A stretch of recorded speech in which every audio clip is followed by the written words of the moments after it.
Creatine వాడుతున్నావా లేదా వాడాలని అనుకుంటున్నావా? ఈ రీల్ నీకోసమే సేవ్ చేసుకో. మీరు క్రియేటిన్ స్టార్ట్ చేసే ముందు 3 ఇంపార్టెంట్ బ్లడ్ రిపోర్ట్ చేయించుకోవాలి. ఫస్ట్ వన్ వచ్చేసి మనకి కేఎఫ్టీ, కిడ్నీ ఫంక్షన్ టెస్ట్ అని అంటాం.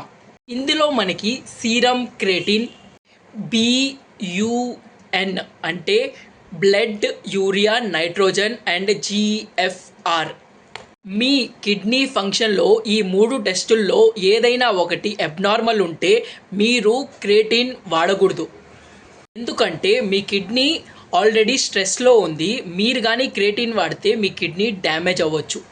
సెకండ్ వన్ వచ్చేసి మనకి LFT అంటే లివర్ ఫంక్షన్ టెస్ట్.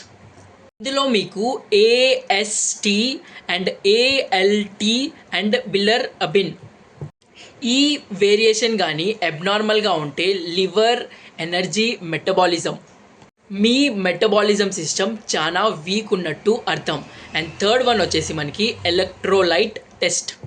ఇందులో మీకు సోడియం, పొటాషియం అండ్ మెగ్నీషియం ఈ ఎలక్ట్రోలైట్ ఇంబ్యాలెన్స్ అయితే మీరు మాత్రం క్రియేటిన్ తీసుకోవడం సేఫ్ కాదు. అండ్ ఫోర్త్ వన్ వచ్చేసి మనకి hydration. Daily 3 to 4 litre water మనము తాగాలి. ఎందుకంటే ఈ క్రియేటిన్ అనేది మీ బాడీలో ఉన్న వాటర్ని మజల్లోకి పుల్ చేస్తుంది కాబట్టి. అందుకే మీ డీహైడ్రేషన్కి రిస్క్ ఉంటుంది కాబట్టి 3 to 4 లీటర్ మనము నీళ్లు తాగాలి.